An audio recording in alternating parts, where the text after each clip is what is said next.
Tuhan firman-Mu ajaib, kekal meski gunung menghilang. Tiada huruf yang gagal, tak terpatahkan siasat. Hidup seperti-Mu ya Allah, lebih dari emas. Aku bersaksi kitab-Mu, kitab yang suci. Terdengarkan firman-Mu, hibur hati yang luka. Terangilah langkahku kemanapun ku pergi. Biarkanlah firman-Mu berkuasa atasku. Ubahkanku, bebaskanku, ku mau menyenangkan-Mu. Tuhan firman-Mu ajaib, kekal meski gunungnya. Ubah dan bebaskan aku, mau menyenangkan-Mu. Karena mereka membenci kamu dan kamu berjalan di depanku. Jangan terkejut dengan kebencian dan dendam yang dunia pendam terhadapmu. Bahwa beberapa orang memiliki kemampuan lewat Roh Kudus untuk memberitahu apa yang ada di masa depan dan untuk mengetahui peristiwa-peristiwa di masa mendatang. Dan siapa yang akan memenangkan Piala Dunia dan siapa yang akan melakukan apa. Roh Kudus memberitahu dunia, bos besarmu di kayu salib dihukum dan penghukumanmu pasti akan datang.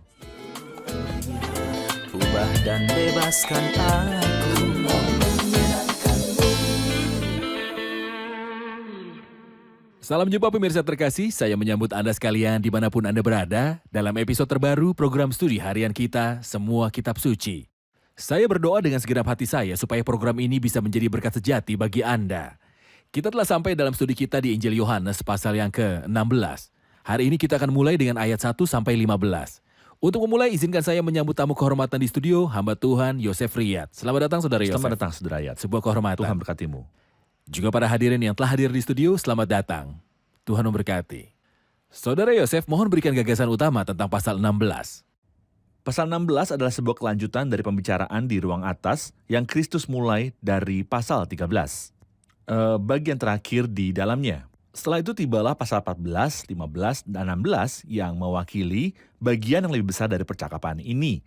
Saya bisa berkata bahwa dalam pasal 14 ia bicara mengenai Bapa. Pasal 15 ia membicarakan tentang Kristus, akulah pokok anggur yang benar. Dan pasal ini ia membicarakan tentang Roh Kudus. Adalah benar bahwa ada penyebutan tentang Roh Kudus di semua pasal Yohanes.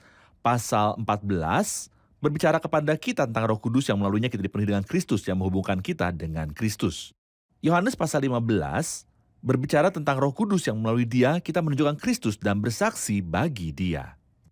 Pasal 16 berbicara tentang Roh Kudus yang melaluinya kita mengenal kemuliaan Kristus. Percakapan dalam pasal ini akan dipusatkan pada Roh Kudus tentang pekerjaannya atau pekerjaannya bagi dunia dan bagi Kristus dan bagi orang-orang percaya. Sebelum kita ke pasal itu, saya akan berhenti pada perkataan, semuanya ini kukatakan padamu supaya kamu jangan kecewa dan menolak aku. Tentang apa persisnya yang ia katakan pada mereka? Apa yang ia katakan kepada mereka sehingga keluar perkataan tadi? Saya pikir yang dimaksud di sini adalah bagian terakhir dari pasal 15 ketika ia bicara tentang permusuhan dari dunia dan kebencian mereka pada kita. Serta ia berkata, jangan terkejut karena mereka membenci aku dan kamu berjalan di jalanku. Jadi jangan terkejut dengan kebencian dan dendam yang dunia akan pendam terhadapmu. Mereka sebelumnya telah membenci aku dan menendam dendam terhadap aku. Sebagai kelanjutan pembicaraan tentang para pembenci, ia berkata, kamu akan dikucilkan, bahkan akan datang saatnya bahwa setiap orang yang membunuh kamu akan menyangka bahwa ia berbuat bakti bagi Allah. Mereka akan berbuat demikian karena mereka tidak mengenal baik Bapa maupun aku. Tetapi semuanya ini kukatakan kepadamu supaya apabila datang saatnya, kamu ingat bahwa aku telah mengatakannya kepadamu. Hal ini tidak kukatakan kepadamu dari semula karena selama ini aku masih bersama-sama dengan kamu. Barang siapa yang berusaha mencari pengikut, ia akan membuat dunia tampak mudah bagi mereka dengan memberitahu bahwa Benar. kamu akan diberi upah, kamu akan mendapat hadiah, kamu akan diberi upah di sini dan akan diupah di sana. Benar. Namun Kristus memberitahu mereka, tidak, jalannya akan sulit. Apakah Tuhan tidak takut kalau pengikutnya berhenti mengikuti Dia? Bagaimana Ia menyemangati mereka? Pada faktanya, orang percaya sejati tidak dapat berpaling dari mengikut Tuhan apapun yang terjadi. Jika ia benar orang percaya sejati karena ia melekat pada Tuhan bukan karena berbagai keuntungan, bukan karena apa yang akan diberi Kristus, seperti lagu tadi katakan, aku mengasihi Tuhan bukan untuk memperoleh surga, dan bukan untuk meluputkan diri dari derita neraka, melainkan aku mengasihi Dia karena kasih-Nya manis bagiku. Atau seperti lagu lain berkata, bahkan jika seluruh dunia diletakkan di tanganku agar aku meninggalkan Kristus, itu tak akan pernah bisa cukup karena Kristus lebih kaya dan lebih berharga, lebih sayang, dan lebih manis dari apapun di dunia. Seperti inilah orang percaya sejati berpikir. Ayat-ayat dimulai dari 5 berbunyi, "Tetapi sekarang aku pergi kepada Dia yang telah mengutus aku. Tidak seorang pun dari kamu bertanya kepada aku, kemana engkau pergi? Tetapi karena aku mengatakan hal itu kepadamu, sebab hatimu berduka cita. Namun benar yang kukatakan ini kepadamu adalah lebih berguna bagi kamu jika aku pergi. Sebab jikalau aku tidak pergi, penghibur itu tidak akan datang kepadamu. Tetapi jikalau aku pergi, aku akan mengutus Dia kepadamu. Dan kalau Ia datang, Ia akan menginsafkan dunia akan dosa, kebenaran, dan penghakiman akan dosa. Karena mereka tetap tidak percaya kepadaku akan kebenaran karena aku pergi kepada Bapa. Dan kamu tidak melihat aku lagi akan penghakiman karena penguasa dunia ini telah dihukum." Tuhan memberitahu mereka, "Tetapi sekarang aku pergi kepada Dia yang telah mengutus aku. Tidak seorang pun dari kamu bertanya kepada aku, kemana engkau pergi?" Ini tampaknya seperti sebuah pertanyaan. Ya, Jadi apa yang Tuhan maksudkan? ketika Kristus bicara tentang kematiannya, pikiran murid-murid tertutup. Karena itu ketika ia berkata bahwa pada hari ketiga ia akan bangkit, mereka tidak mengerti artinya. Mengapa? Karena sesegera mereka mendengar bahwa ia akan disalibkan, pikiran mereka tertutup. Di sini ia beritahu mereka bahwa aku akan pergi. Begitu ia beritahu mereka, pikiran mereka juga tertutup. Karena tidak seorang pun dari mereka bertanya, "Oke, engkau akan pergi, tapi kemana?" Tak seorang pun bertanya karena intinya mereka tidak ingin dia pergi. Mereka tidak ingin dia mati. Mereka mengasihi dia. Jadi Kristus memberitahu mereka, "Aku sudah memberitahu kamu bahwa aku akan pergi, tapi tak seorang pun dari kamu bertanya kepadaku kemana engkau pergi. Adalah lebih berguna bagi kamu jika aku pergi, sebab jikalau aku tidak pergi, penghibur itu tidak akan datang kepadamu." Jadi mengapa lebih baik bagi mereka bahwa Ia pergi dan meninggalkan mereka? Kita ingat Izinkan bahwa saya mengajukan pertanyaan ini seperti apakah itu berarti bahwa penghibur yang akan datang kepada mereka lebih baik daripada Kristus? Jika Kristus telah tinggal bersama mereka, itu pasti akan membahagiakan. kita ingat dalam pasal 14 yang beritahu, "Sekiranya kamu mengasihi aku, kamu tentu akan bersuka cita karena aku pergi kepada Bapakku sebab Bapa lebih besar daripada aku. Lebih baik bagiku jika aku pergi." Namun di sini ia beritahu mereka, lebih baik bagi kamu karena 2 alasan. Alasan pertama adalah bahwa kita tidak kehilangan Kristus, melainkan kita memperoleh penghibur atau penolong yang lain. "Aku akan minta pada Bapa dan Ia akan memberikan kepadamu seorang penolong yang lain." Jadi ada penolong yang pertama, Kristus bagi kita di surga. Dan ada penolong yang lain dalam hati kita, inilah alasan pertama. Alasan kedua adalah, apa yang kita ingat ketika Marta datang kepada Tuhan dengan mengatakan kepadanya hal yang sama yang Maria katakan, "Tuhan, sekiranya engkau ada di sini, saudaraku pasti tidak mati." Jadi ketika ia ada di bumi dalam wujud manusia, ia hanya berada di tempat ini atau di tempat lain. Ia tidak bisa berada di sini sekaligus di sana pada saat bersamaan. Namun ketika Kristus naik ke surga, ia berada bersama semua orang percaya. Dan sebelum ia naik ke surga, ia berkata, "Dan ketahuilah aku menyertai kamu senantiasa sampai kepada akhir zaman." Dan dalam Efesus pasal 4 kita baca, ia telah naik ke surga untuk memenuhkan segala sesuatu. Jadi, saya dapat berkata sekarang tentang Kristus bahwa ia ada bersama saya. Dan yang hidup di kutub utara dapat berkata, "Ia ada bersama saya." Jadi orang percaya sejati. Dan ia yang hidup di kutub utara atau di ekuator dapat berkata, "Dan ia berada bersama dengan saya." Jika ia adalah orang percaya sejati. Jadi Kristus berada bersama kita semua, dan ini tidak mungkin jika Kristus ada tinggal di sini dalam wujud Baik, manusia. pemirsa terkasih, kami akan kembali setelah rehat. Jangan kemana-mana. Berkuasa atasku, ubahkanku, bebaskanku, ku mau menyenangkanmu. Tuhan, firman-Mu ajaib, kami seluruhnya. Ubah dan bebaskan aku, mau menyenangkanmu. Kami telah kembali pemirsa terkasih untuk menjawab pertanyaan dari hadirin di studio. Ada pertanyaan? Silakan. Apa peranan Roh Kudus dalam ayat-ayat yang kita baca tadi? Apa peranan Roh Kudus dari ayat-ayat yang telah kita baca? Iya, ayat-ayat yang telah kita baca, ke-15 ayat pertama dari pasal itu berbicara tentang peranan Roh Kudus bagi dunia. Dan juga peranan Roh Kudus bagi Kristus. Dan peranan Roh Kudus bagi orang-orang percaya. Apakah peranan Roh Kudus bagi dunia? Kristus berkata, "Dan kalau ia datang, ia akan menginsafkan dunia akan dosa, kebenaran, penghakiman." Apakah peranan bagi Kristus? Kristus berkata, "Ia akan memuliakan aku sebab ia akan memberitakan kepadamu apa yang diterimanya daripadaku." Apa peranan bagi kita? Kristus berkata, "Ia akan memimpin kamu ke dalam seluruh kebenaran," seperti dalam ayat 13. Mohon beritahu lebih rinci apa yang baru saja Anda katakan. Apakah artinya menginsafkan dunia akan dosa, kebenaran, dan penghakiman? Kata menginsafkan itu berbeda dari misalnya kata yang datang dalam Yohanes, ia terkejut di sini dalam Kejadian pasal 6, ketika ia berkata, "Rohku tidak akan selama-lamanya tinggal dalam manusia." Pergumulan roh Allah dengan jiwa manusia bukan ini yang dimaksudkan. Di sini Roh Kudus tidak bergumul dengan orang berdosa agar bertobat, tapi di sini ia melakukan peranan sebagai pelaksana seperti kata Yunani maksudkan dengan mengatakan dakwaan rinci kepada orang yang bersalah dan membuktikan kesalahannya. Jadi itu berarti bahwa ketika Roh Kudus datang, ia akan beritahu secara rinci dakwaan-dakwaan dunia dan membuktikan kesalahan dunia. Ketika ia datang, ia akan membuktikan dunia bersalah. Itu kata yang persis yang sama yang muncul dalam Yohanes 4 ketika Yesus berkata, siapakah di antaramu yang membuktikan bahwa aku berbuat dosa? Siapa yang bisa membuktikan bahwa aku bersalah dalam satu hal? Ia akan membuktikan 3 kesalahan dunia, dosa dan kebenaran dan penghakiman. Perhatikan bahwa sedang bicara tentang dosa dalam bentuk tunggal, dan kebenaran dalam bentuk tunggal, dan penghakiman juga. Dosa mana yang ia maksudkan? Ia menjelaskan dan berkata tentang dosa karena orang tidak percaya kepadaku. Ia ingin mengatakan bahwa induk dari dosa-dosa besar bukanlah pembunuhan, perzinahan, atau pencurian. Mungkin saja seorang yang telah membunuh dan mencuri serta melakukan perzinahan akan datang pada Kristus dan Tuhan akan mengampuni dia dari dosa-dosanya jika ia datang dengan pertobatan dan Tuhan akan membasuh dia dengan darahnya. Dan ia akan memenuhi syarat untuk masuk surga. Apa yang Allah lakukan kepada seseorang yang menolak iman kepada Kristus? Tidak ada. Akan dosa karena mereka tetap tidak percaya kepadaku akan kebenaran. Kamu yang mencari kebenaran di dalammu atau kebenaran dari luarmu, tidak ada kebenaran sama sekali di bumi, kebenaran ada di surga. Itu sebabnya ia berkata akan kebenaran karena aku pergi kepada Bapa. Kristus adalah seluruh kebenaranku dan di dalam dia aku menjadi sempurna. Akan penghakiman karena penguasa dunia ini yang adalah iblis telah dihukum. Inilah yang terjadi di kayu salib. Dan itulah sebabnya Roh Kudus memberitahu dunia, bos besarmu di kayu salib dihukum dan hukumanmu akan segera datang. Jadi Roh Kudus membuat dakwaan-dakwaan kepada mereka. Tentang 3 hal itu. Baik. Ayat-ayat yang dimulai dari 12 berbunyi, masih banyak hal yang harus kukatakan kepadamu, tetapi sekarang kamu belum dapat menanggungnya. Tetapi apabila ia datang, yaitu Roh kebenaran, ia akan memimpin kamu ke dalam seluruh kebenaran. Sebab ia tidak akan berkata-kata dari dirinya sendiri, tetapi segala sesuatu yang didengarnya itulah yang akan dikatakannya. Dan ia akan memberitahukan kepadamu hal-hal yang akan datang. Ia akan memuliakan aku, sebab ia akan memberitahukan kepadamu apa yang diterimanya daripada aku. Mohon jelaskan bagian ini, bagaimana mungkin mereka tidak dapat menanggung apa yang Tuhan ingin sampaikan kepada mereka, dan apa hubungannya dengan kedatangan Roh Kudus? Saat kita baca dalam 1 Korintus pasal 2 dikatakan, orang yang tanpa roh tidak menerima apa yang berasal dari roh Allah karena hal itu baginya adalah suatu kebodohan. Dan ia tidak dapat memahaminya sebab hal itu hanya dapat dinilai melalui roh.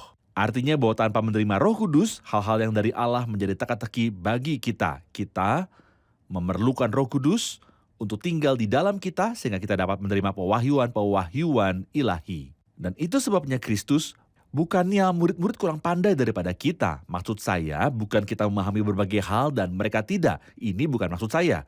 Tentu saja tidak.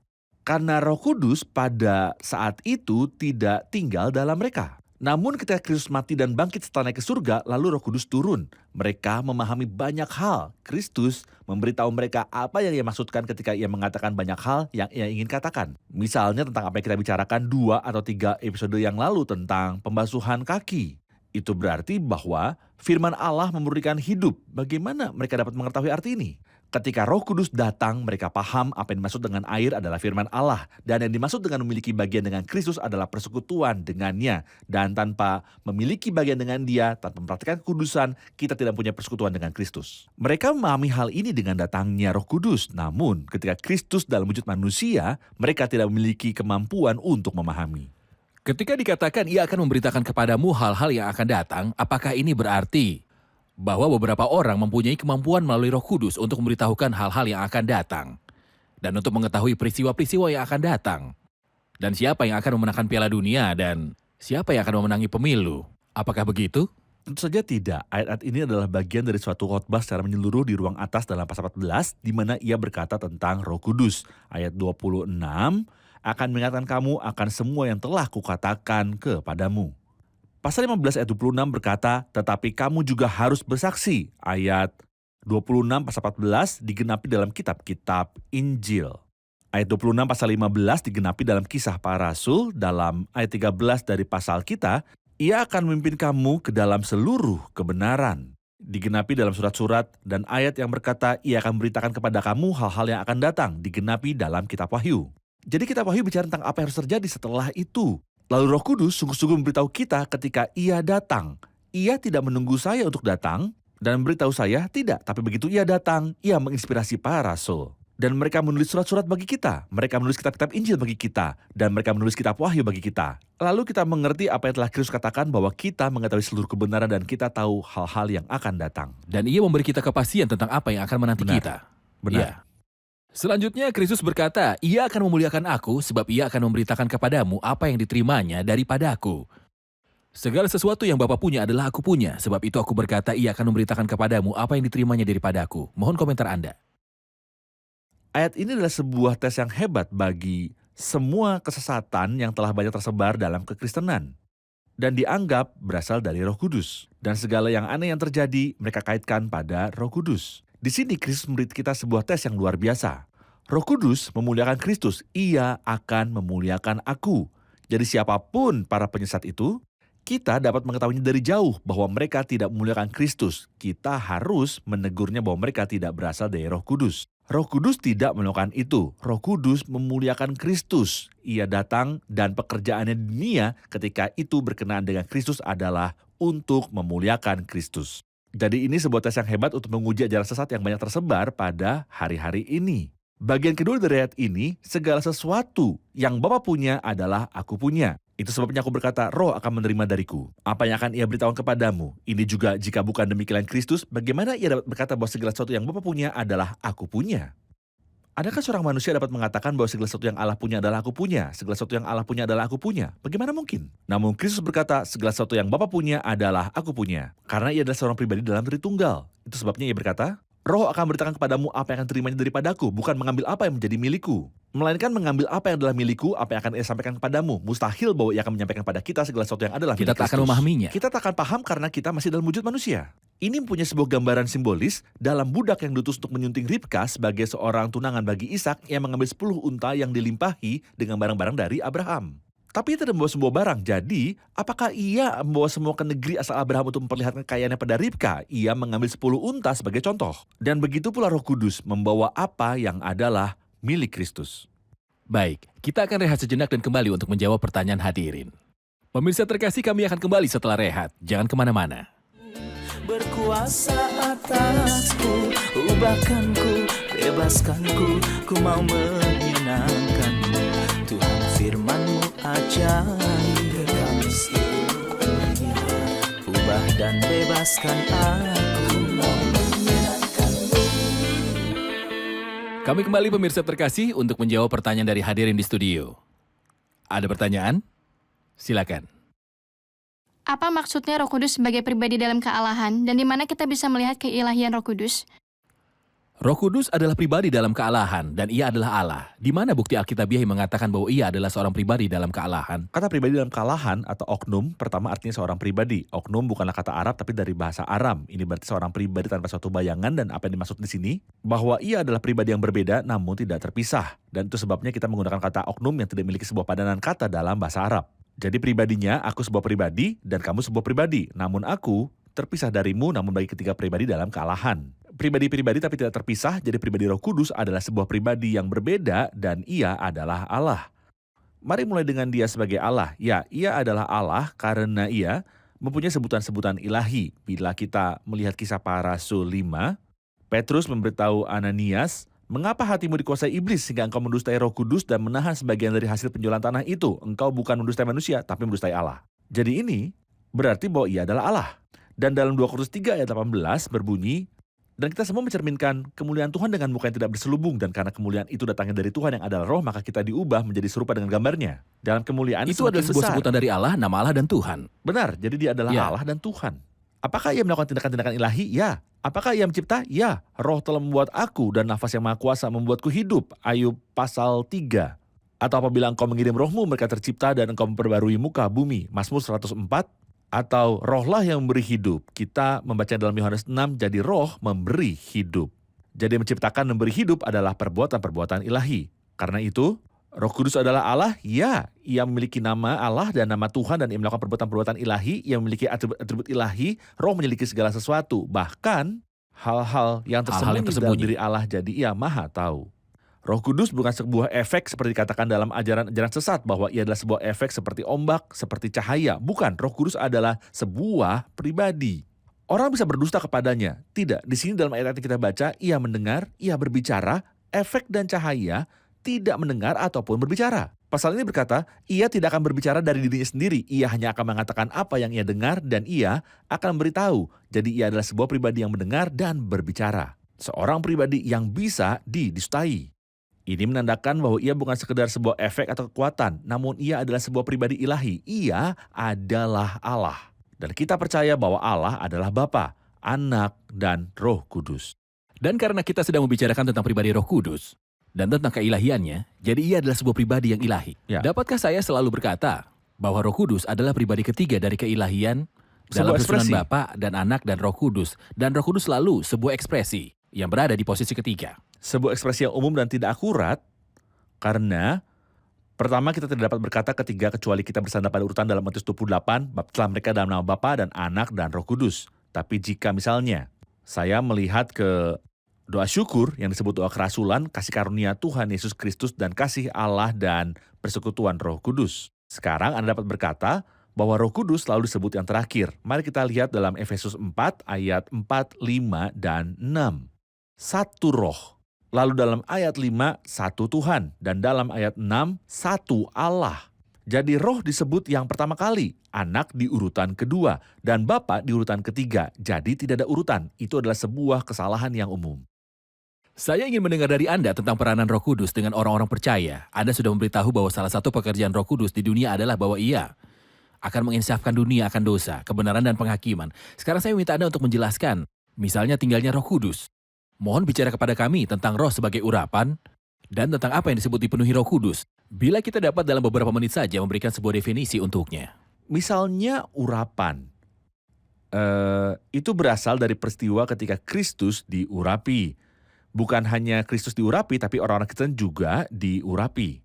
Sehingga karena kita kepunyaan Kristus, kita adalah orang-orang Kristen. Dan karena kita diurapi seperti Kristus, maka kita juga diurapi. Artinya bahwa kita menerima urapan Roh Kudus. Sebab itu Allahmu telah mengurapi engkau. Bapa memberitahu Anak dengan minyak kesukaan melebihi teman-teman sekutumu, yaitu kita, jadi kita diurapi. Kita yang dimaksud sudah dimateraikan seperti apa yang kita baca dalam Efesus 1 ayat 13. Di dalam dia kamu juga dimateraikan dengan Roh Kudus yang Maaf, dijanjikan sebelum itu. bicara tentang materai, mengenai urapan, bisakah saya berkata tentang sekelompok orang percaya bahwa mereka diurapi dan kelompok yang lain tidak diurapi? Misalnya, Anda, Saudara Yosef, sedang membawakan khotbah, Anda diurapi. Dan besok saya Tidak. katakan Anda tidak diurapi. Bukan, tentunya bukan itu. Itu adalah sebuah pernyataan yang telah menyimpang. Karena semua orang percaya telah menerima urapan itu ketika Rasul Yohanes berbicara kepada keluarga Allah dalam surat yang pertama pasal 2, sebab di dalam diri kamu tetap ada pengurapan yang telah kamu terima daripadanya. Dan di tempat itu yang ia maksudkan anak-anak, kanak-kanak. Bahkan kanak-kanak dalam keluarga Allah memiliki urapan dari yang kudus. Dan mereka mengetahui segala sesuatu, tentunya itu tidak berarti bahwa mereka mengetahui segala sesuatu. Yang di Anda dalam maksudkan dunia. mereka yang baru dalam iman, Tentu mereka yang Anda belum tidak lama berbicara datang kepada anak-anak iman. secara fisik. Anak-anak dalam Ya, iman. baru dalam iman. Anak-anak dalam iman, orang-orang yang belum lama lahir baru oleh Allah, ia bisa saja berusia 50 atau 60, namun ia baru kemarin lahir dalam iman. Jadi urapan adalah untuk semua orang percaya. Semua orang percaya. Baik. Benar. Anda sedang berbicara tentang materai. Materai ini adalah sebuah jaminan. Dan ketika saya dimateraikan, itu berarti bahwa saya milik Kristus. Saya milik juru selamat yang telah menyelamatkan saya. Jadi ia telah memateraikan saya dan saya aman terjamin. Karena salah satu arti dari materai adalah jaminan. Dengan materai kedatangan artinya kita yakin bahwa kita pasti sampai 100% ke surga. Dan jaminan itu jaminan harta pusaka. Sebuah jaminan yang buat kita sudah bisa menikmati lebih awal apa yang belum kita capai. Ini mengingatkan saya akan 2 pengintai yang datang dari tanah Kanaan. Mereka membawa beserta mereka sejumlah buah anggur dan buah ara serta delima sebagai tanda dari buah sulung. Jadi itu seakan Roh Kudus adalah sebuah jaminan yang membawa sukacita surga bagi kita, atau seperti apa yang pernah dikatakan. Jadi Anda dapat mengetahui sesuatu di bumi tentang sukacita surga. Roh Kudus membawa sukacita surga bagi saya sementara saya masih di atas bumi. Bagaimana dengan baptisan Roh Kudus? Baptisan adalah penyatuan saya dengan tubuh Kristus. Ayat yang ada dalam 1 Korintus pasal 12 Ayat 13 mengatakan, baik budak maupun orang merdeka telah dibaptis menjadi satu tubuh dan kita semua diberi minum dari satu roh. Apakah ini untuk orang-orang percaya yang dewasa secara spiritual atau untuk semua anak Allah? Semua anak Allah telah dibaptis menjadi satu tubuh, minum dari satu roh. Setiap anggota dalam tubuh Kristus harus melewati baptisan. Itu adalah suatu keharusan. Bagaimana dengan dipenuhi Roh Kudus? Itu adalah sebuah istimewa yang bisa hilang dari saya. Namun saya tidak kehilangan berdiamnya Roh Kudus atau urapan Roh Kudus ataupun berdiamnya Roh Kudus, tapi saya bisa kehilangan hal kepenuhan roh dan saya memerlukannya. Itulah sebabnya Rasul berkata dalam Efesus 5 ayat 18, hendaklah kamu penuh dengan roh, atau sebuah terjemahan yang lebih akurat, hendaklah kamu penuh dengan roh. Jadi saya bertanggung jawab bukan untuk dibohongi, tapi hendaklah selalu dipenuhi dengan roh. Tuhan berkati Anda, Saudara Yosef. Semoga Mari Tuhan kita ulas menjaga. bersama hadirin. Amin. Saya ingin bertanya, apa arti perkataan Tuhan tentang roh ketika ia berkata, dan kalau ia datang, ia akan menginsyafkan dunia akan dosa, kebenaran, dan penghakiman? Kita belajar kata kerja menginsyafkan dunia akan dosa artinya mengajukan tuntutan membuktikan kesalahan. Ini bicara tentang dosa yang adalah dosa terbesar bahwa mereka tidak percaya kepada Kristus. Karena setiap orang yang menyelidiki kebenaran di dalam diri sendiri, kebenaran hanya ada di sorga. Itulah sebabnya mengapa Tuhan Yesus berkata, aku akan pergi kepada Bapa dan penghakiman. Yang ia bicarakan adalah penguasa kerajaan dunia yang telah dihukum dan hukumannya adalah salib. Siapakah penguasa kerajaan dunia atau siapakah penguasa dunia ini? Setan. Dihukum. Dihukum di salib. Benar. Apa arti perkataan Tuhan ketika ia berkata tentang Roh Kudus, ia akan memuliakan aku sebab ia akan memberitakan kepadamu apa yang diterimanya daripada aku? Saat ia berkata ia akan memuliakan aku, ini sebuah tes yang besar bagi semua ajaran sesat yang muncul dan dengan salah dianggap berasal dari Roh Kudus. Jadi jika pengajaran manapun yang tidak memuliakan Kristus bersifat khayalan. Karena ia berkata, ia akan memberitakan kepadamu apa yang diterimanya daripadaku. Ini karena keterbatasan kita tidak dapat menerima semua yang merupakan milik Bapa. Tetapi Roh memberi kita sebanyak yang bisa kita tanggung dan sebanyak yang bisa kita Benar, pahami. ya. Tuhan memberkati. Terima kasih Saudara Yosef, kita akan Tuhan lanjutkan menjagamu. pembicaraan di episode mendatang. Pertanyaan episode ini. Sebutkanlah bukti-bukti Alkitabiah yang menegaskan keilahian Roh Kudus. Sebutkanlah bukti-bukti Alkitabiah yang menegaskan keilahian Roh Kudus. Pemirsa terkasih, sampai jumpa di episode selanjutnya. Tuhan menyertai. Banyak orang berpikir bahwa Allah cemberut, kejam, ia membenci manusia. Anda akan memanjatkan doa-doamu kepada Allah yang Maha Kuasa yang kamu berpikir dia mendengarkan atau tidak, tetapi memanjatkan doa kepada seseorang Bapa yang mengasihimu dan yang ingin menanggapi permohonanmu serta menjawab doamu. Kita telah sering gagal dalam hal tanggung jawab. Apakah itu berarti bahwa jika kita gagal, Allah akan meninggalkan kita? Tidak. Tuhan firman-Mu ajaib, kekal meski gunung menghilang. Tiada huruf yang gagal, tak terpatahkan siasat. Hidup seperti-Mu ya Allah, lebih dari emas. Aku bersaksi kitab-Mu, kitab yang suci. Perdengarkan firman-Mu, hibur hati yang luka. Terangilah langkahku kemanapun ku pergi. Biarkanlah firman-Mu berkuasa atasku. Ubahkanku, bebaskanku, ku mau menyenangkan-Mu. Tuhan firman-Mu ajaib, ubah dan bebaskan aku.